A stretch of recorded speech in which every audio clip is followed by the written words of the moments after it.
So I first met Chad Anselmo about 5 years ago, and NMI is a company that's been around for about 23 years.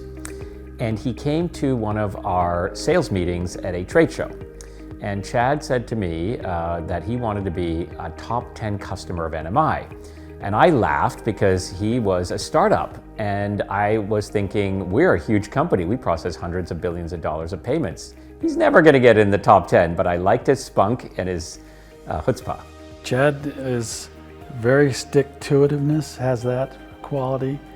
He's not going to fail. He will do whatever he can to make what he needs to have happen.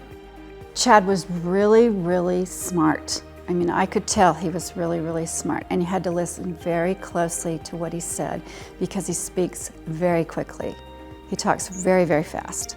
Yeah, so Chad has a variety of skills that have made him a legend, I would say, in the payments industry. The first thing is he's a great financial operator. So he has been a CFO and he understands the nuts and bolts of pricing, how to make money, where the margins are. And so his financial acumen is off the charts.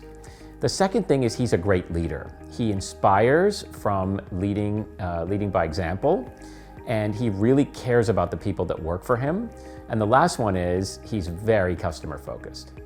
So I think Chad is a very empathetic person, and he's also very committed to whatever he puts his mind to. And he's had these traits ever since he was a very young person. And when you're looking at specifically early stage or startup founders, understanding and having the ability to kind of read people, he's always had a pretty good EQ in terms of his understanding of people's motivations and how they do things. And I think that, coupled with his empathy, is a pretty powerful set of characteristics for an entrepreneur. One of the things I admire most about Chad is how he's able to marry a dedicated family life as being a father to, I don't know, 5 kids, I think, and at the same time be so intense about business. And that's a struggle for all CEOs. How do you balance family life, dedication to your spouse and your children, and at the same time dedicated to your company's growth and being a high performer? I am very impressed by that.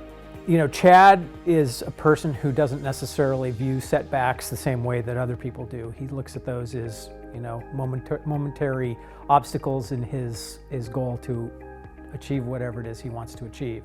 We were skiing in Montana together, and we didn't know each other that well. Chad, as I mentioned, is a very fast, fearless skier, and we were going through the trees, not on the normal run, but doing some difficult terrain. He went flying through some trees and missed a drop-off, and I looked behind me, and what did I see? A bunch of skis flying in the air, and my customer, my number one customer at that point, landing in the ground. And I thought, oh my goodness, what have I done? Have I just lost my number one customer?